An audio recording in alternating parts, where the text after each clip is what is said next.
बाबा कछु बताओ या के भविष्य के विषय में। और भोले बाबा ने संपूर्ण ब्रज लीला मैया यशोदा को भविष्यवाणी करके बताई। मथुरा लीला नहीं बताई, क्योंकि आज अगर मथुरा लीला बता देंगे तो मैया वात्सल्य से वंचित रह जाएगी, आज ही दुखी हो जाएगी।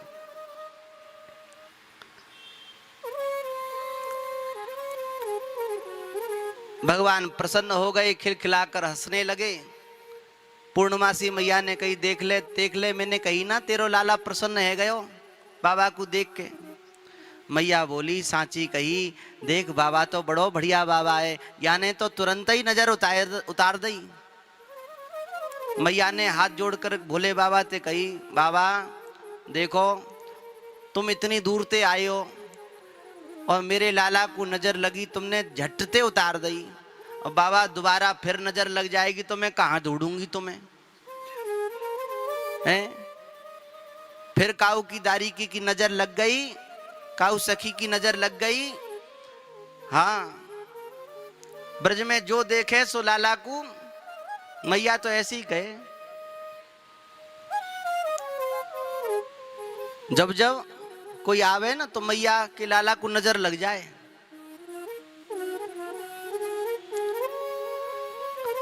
आगे अगर नजर लगी तो बाबा मैं कहां ढूंढूंगी तुम्हें। या सो बाबा तो जो चाहिए सो ले ले, पर यहीं रह के भजन कर, ब्रज में ब्रजवास कर। भोले बाबा ने कही, मैया खूब तेरी खूब कृपा भाई, मैया मैं तो तेरे महल में ही बैठ के भजन करता रहूंगा।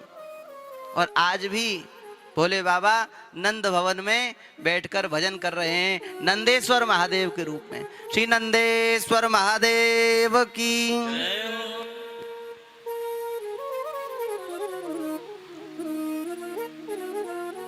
तत आरभ्य नंदस्य ब्रज सर्व समृद्धिमान, हरेर्निवासात्म गुणै रमा क्रीणमभून्नृप। जब से लाला कन्हैया को ब्रज में जन्म भयो है, तब ते ब्रज में चारों ओर धन ही धन है गयो, समृद्धि है गई है, प्रसन्नता है गई है, प्रकृति प्रसन्न है गई है।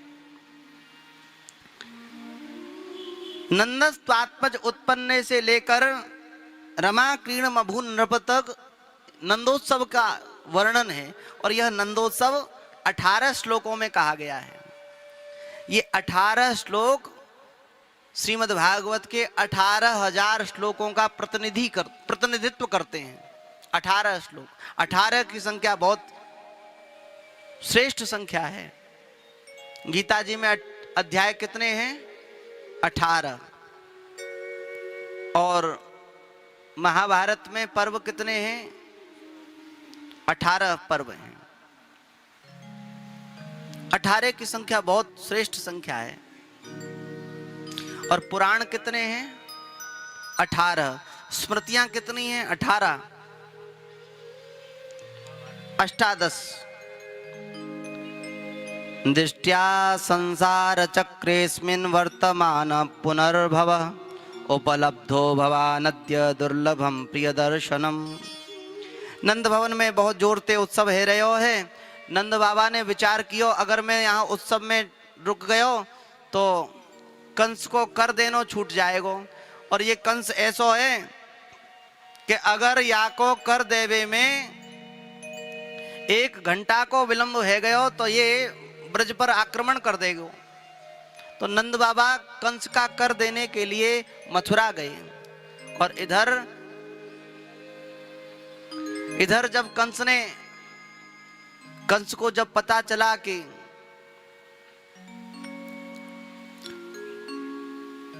कंस को मारने वाला कहीं ब्रज में प्रकट हो गया है, तो कंस ने चारों ओर अपने राक्षसों को भेजा खबर करने के लिए।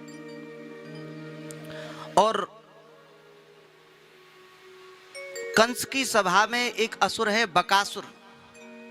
उस बकासुर ने कहा, महाराज आप चिंता ना करें, मेरी बहन है बकी। वह बकी बहुत चतुर है, रूप बनाने में समर्थ है। आप कहां तक असुरों को भेजोगे? मेरी बहन को बुला लो, वह सब काम कर देगी, मार देगी। और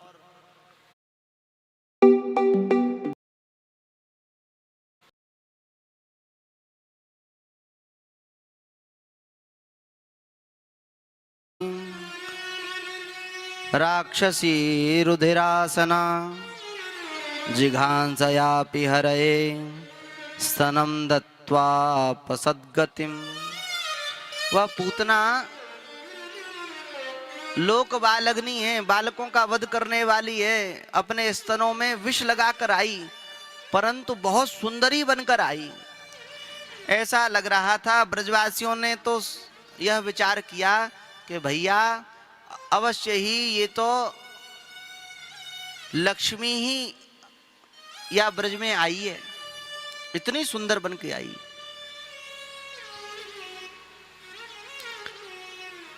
नारद जी ने विचार किया कि ये पूतना ये ब्रज के सब बालकन को मार देगी तो हमारे कन्हैया कौन के संग खेलेंगे? जब सब सखा मर जाएंगे तो कौन के संग खेलेंगे कन्हैया? नारद जी ने विचार किया तो नारद जी रास्ते में मिल गए और नारद जी को सब प्रणाम करते हैं। नारद जी एकमात्र ऐसे महात्मा हैं जिन्हें असुर और देवता सब प्रणाम करते हैं। और नारद जी का जिसको कल दर्शन हो गया उसका तो कल्याण होना ही होना है। नारद जी का नाम है नारदो देव दर्शन। नारद जी को देखकर पूतना ने प्रणाम किया, महाराज प्रणाम करती हूं। नारद जी ने कहा तेरा कल्याण हो। अब उसे क्या पता था कि ये मरवाने वाला कल्याण है, सीधे ही वैकुंठ भेजने का विचार है। अरे पूतना तू ऐसे सज धज के कहां को जा रही है? महाराज या ब्रज में जितने बालक भये उन सबन को मारूंगी, महाराज कंस की आज्ञा थी। नारद जी ने कही वाह वाह वाह, बहुत सुंदर कार्य है, बहुत सुंदर कार्य है, बहुत अच्छा कर रही है। भैया ये आवाज खराब हो गई है, आवाज दब रही है, रूखी रूखी आवाज आ रही है।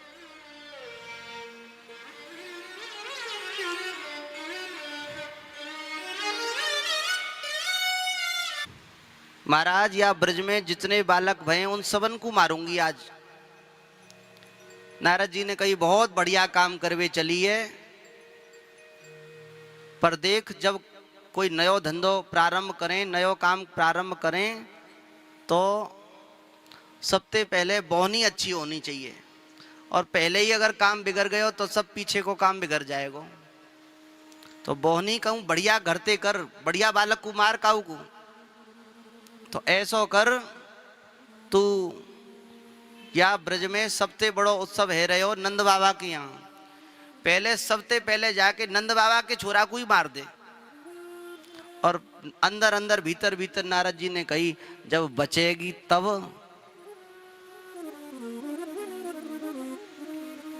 पहुंचाए दई।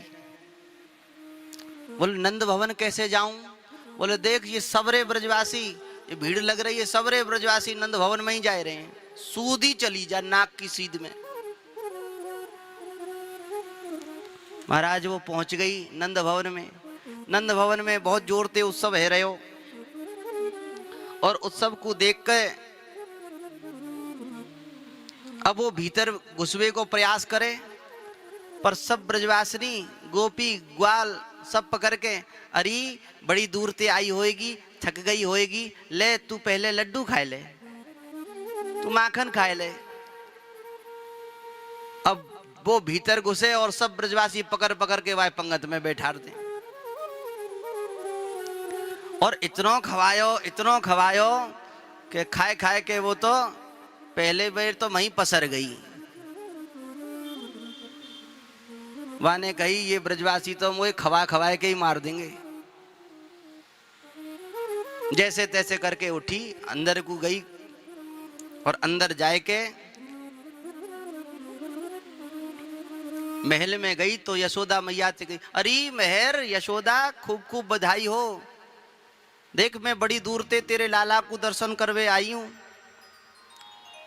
मैया ने कही आओ आओ सखी आओ, बैठो। मैया कछु अंदर कछु व्यवस्था करवे गई, जब तक याने लाला को देखो, हाँ यही छोरा है, यही को मारनो है। और जैसे ही भगवान ने इस पूतना को देखा, भगवान पालने में है, पूतना को देखा, पूतना को देखते ही भगवान ने नेत्र बंद कर लिए। विबोध्यतां बालकमारिकाग्रहम् चराचरात्मा सनिमीलिते क्षणः। भगवान चराचर की आत्मा है, चराचर की आत्मा भगवान ने नेत्र बंद कर लिए पूतना को देखकर। क्यों? आचार्यों ने विविध भाव दिए हैं। श्री वल्लभाचार्य महाप्रभु जी ने कहा यह पूतना अविद्या का स्वरूप है और भगवान के सामने अविद्या रुक नहीं सकती है, इसलिए भगवान ने नेत्र बंद कर लिए। दूसरा भाव, भगवान ने विचार किया पहले हमारा जन्म हुआ था राम जी के रूप में, वहां भी सबसे पहले ताड़का वध किया था और यहाँ भी बौनी सबसे पहले या राक्षसी ते ही भई। भगवान विचार कर रहे हैं, इसलिए भगवान ने नेत्र बंद कर लिए। और भाव है, भगवान ने नेत्र क्यों बंद किए? भगवान ने नेत्र बंद किए, भगवान ने विचार किया। भगवान ने कहा हम तो ब्रज में माखन खाएवे को आए, पर देखो सबसे पहले हमको तो ये मौसी जी विष पिवावे को आई गई। तो भगवान ने हाथ जोड़ के भोले बाबा को स्मरण किया, भोले बाबा आप तो यहीं नंद भवन में ही विराजमान हो, भोले बाबा आपको विष खाएवे को अभ्यास है। भोले बाबा पर विष चढ़ता है, धतूरा विष है, आंख विष है, विष होता है, भोले बाबा पे सब चढ़ जाता है। गरल मशनम दिक पट धरो है भगवान शिव। भोले बाबा आपको विष खाएवे को पहले ते अभ्यास है। हे भोले बाबा मैं आपकी प्रार्थना कर रहा हूं, विष को तो आप स्वीकार कर लो और या को दूध मैं पी लूंगा। भगवान ने आंख बंद करके भोले बाबा का स्मरण किया। अथवा तो भगवान ने विचार किया सब मुझसे प्रेम करते हैं, ऐसा कोई नहीं है जो मुझसे प्रेम ना करे।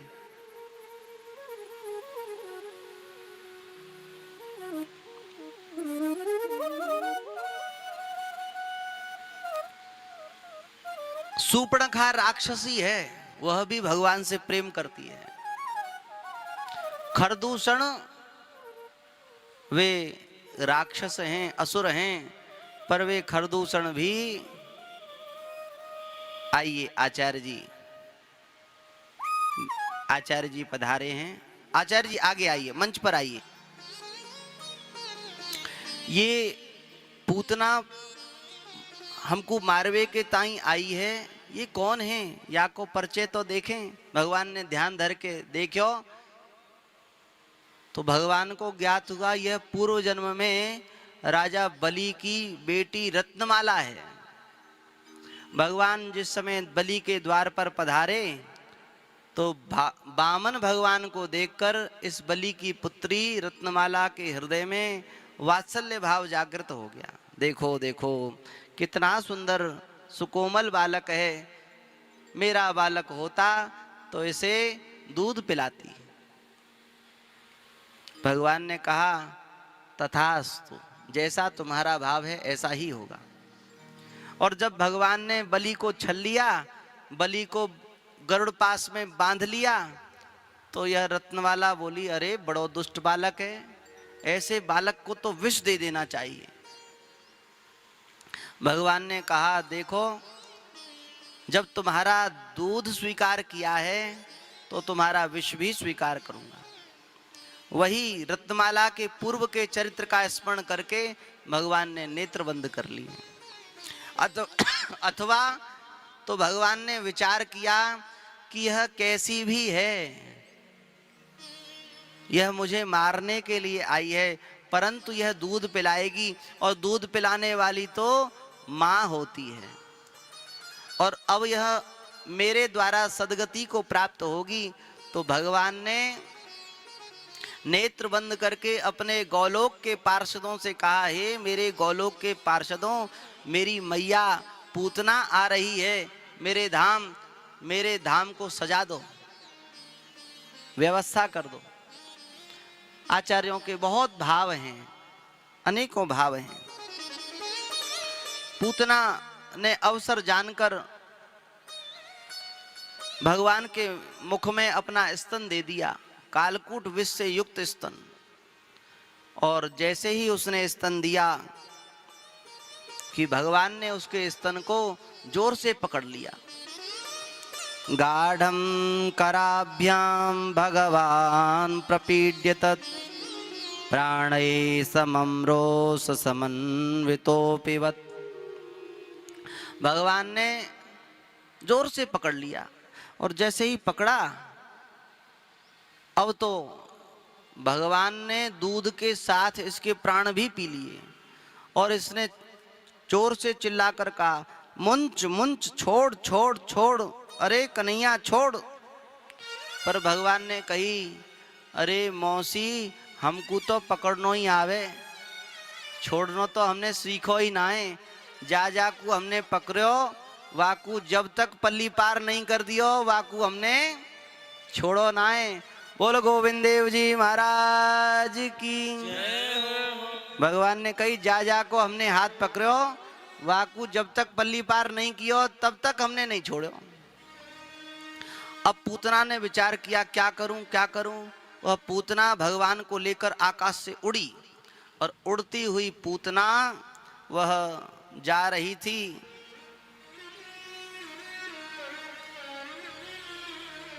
वह पतमानोपि तद्देह स्त्रीगव्यूतन तद्रुमान। वह कंस के 6 कोस के फलों के बगीचे के ऊपर गिरी। भगवान ने उसके प्राणों का हरण कर लिया।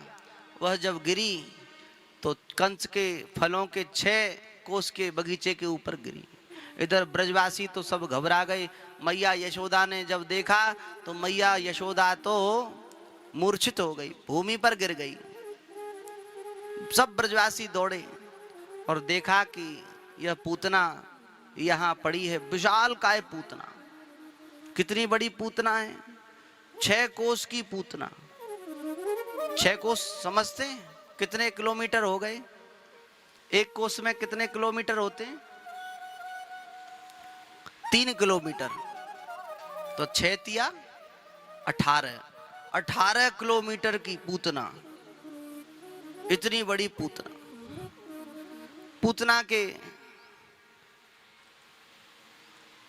पूतना की छाती पर भगवान खेल रहे हैं। भगवान को देखकर ब्रजवासी प्रसन्न हुए, और ब्रजवासियों ने मैया यशोदा ते कही, अरे मैया यशोदा, देख तेरो लाला ठीक है, प्रसन्न है, तू चिंता मत करे। और जैसे ही मैया को कहो लाला ठीक है, मैया जागृत भई। पर सब गोपिन ने कही, मैया देख तेरो लाला है तो ठीक, पर या राक्षसी को स्पर्श भयो है कि कैसो सही, पर या को शुद्ध तो करना पड़ेगा। मैया बोली, या की शुद्धि कैसे होएगी? गोपी बोली, मैया या की शुद्धि गौ माता के गोवरते और गौमूत्रते होएगी। गौ माता के गौमूत्रते या को स्नान कराओ और गोवरते स्नान कराओ, और या के संपूर्ण श्रीअंग में गौ माता की चरण रज लगाओ, तब ये शुद्ध होएगा। गौ माता कैसी हैं? भगवान को भी शुद्ध करने वाला। भगवान शुद्ध हैं, पवित्र हैं, और ऐसे शुद्ध पवित्र भगवान को भी पवित्र करने वाली हैं गौ माता। आपके घर में